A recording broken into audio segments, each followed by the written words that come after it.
JD, let's have a little fun. So most teams have played one game in the NBA. Who hasn't? The Clippers? Clippers haven't. Somebody else hasn't. I think there's one other gets team. The day three Milwaukee. opener? Milwaukee, right? Milwaukee hasn't played yet, I don't believe. God. So JD and I are going to come up with our one-game hot takes. I'm going to take the first one because it's an easy one. Lakers stink. They're not going to the playoffs. They're not. They're not very good. And I don't know how they can get good. I think LeBron has absolutely lost a step. And that's going to put more pressure on Anthony Davis. And Russell Westbrook just plain isn't very good. They stink. They're playing for 9th. They're off. Okay, so that's my Lakers. No chance. That's my first one-game hot take. I'll give you one. Denver. What are you doing? You get Murray back, you get Michael Porter Jr. back, and you lose in Salt Lake City to the rebuilding and some would say tanking Utah Jazz. What is that? What is that, Denver? You know I'm going to stick up for Michael Malone. It's a brutal law. We should play his press conference. I'm sure he was unfiltered on that performance. The other part of that, and it's a quickie, Utah might be too good to be tanking.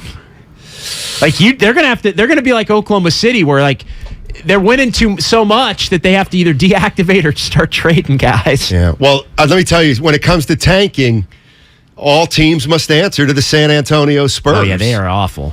They are the worst team, and they know how to do it. They're the worst team in the league. I mean, Greg Popovich made his entire legacy on tanking.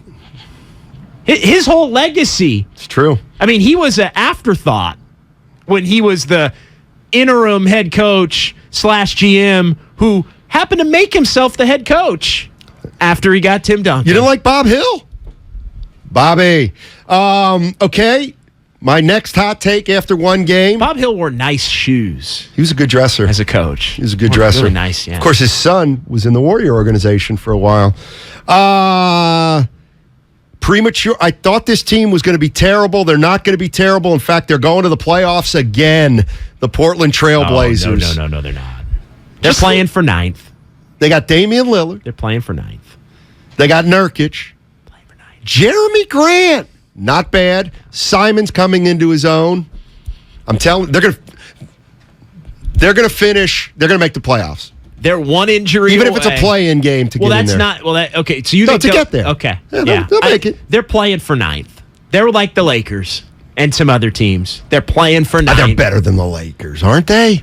They're one injury away from being 12th in the West and hoping they can get everybody back to eke into the 10th spot. I'm maybe a little better than I thought, because I thought they had the potential to crater, but they're one injury away from still being at that point. We'll see if they can stay healthy. All right. What else you got? Good night last night. The Brooklyn Nets. Brooklyn Nets. It's going to take them a while, JD, to get going. How long before Kyrie needs a break? When's their next game? Not 6, not 7. How long? Because Kyrie just looked overwhelmed last night. Couldn't make a shot.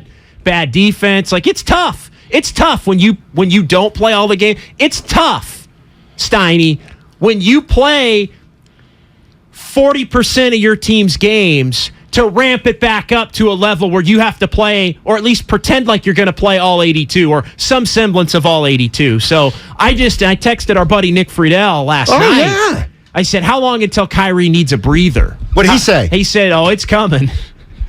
He said, it's coming. Kyrie's now on your probably Mount Rushmore of most disliked players. Let me tell you something. Is that the fact? Brooklyn Nets are gutless. They're gutless. I'm not writing them off yet. I'm not writing them off, but they're gutless. That may be true. All gutless team. This team's being talked about as a title contender. I don't see it. The Philadelphia 76ers. I just don't trust James Harden. I think James Harden with Houston almost got it done. I always respected that. I thought it was incredible how James Harden almost individually knocked the Warriors off. That Warriors team was way, way better than the Rockets, and the Rockets always hung in there. I just don't see him and Embiid staying healthy. Tobias Harris. I like Maxey a little bit, but Just don't like they're watching not. them. They're a level below Boston and Milwaukee to me. And maybe even Miami. Maybe Although they got beat last night they did by Chicago. Yeah, Memphis was another one that I bookmarked from last night. Went to overtime against the Knicks. I'm really fascinated to see, and I know they got the win, but I think they're going to have more problems than people think maintaining the level that it's going to take to be in that top two, let's say, in the Western Conference. Like I think like they put a lot into the regular season as an up-and-coming team last year, and they wanted the Warriors, and they ran their mouth all year about wanting the Warriors, and they were too young, not quite there yet. And now I could see them as a young team thinking, almost being obsessed with the Warriors to a point where they don't win enough games against everybody else, or they don't take the rest of the season as seriously as they did last year, and it winds up hurting them in terms of their standing to where maybe they don't even get to play the freaking Warriors again because they've been so obsessed with the Warriors. So that's my one little Memphis Grizzlies. We'll keep an eye on it. Is Chris Paul cooked? I didn't. I know the music's done. I watched. I didn't see the Suns game last night. But I know Damian Lee. I watched. Oh, yeah, and you know what? Damian Lee, I'm glad you mentioned that. Can we get a standing ovation for Damian Lee? Damian Lee. No, I will not give. Awesome. I'm not going to give him a standing ovation. You know what? Damian Lee had a little something for the haters last night. Yeah, Damian Lee.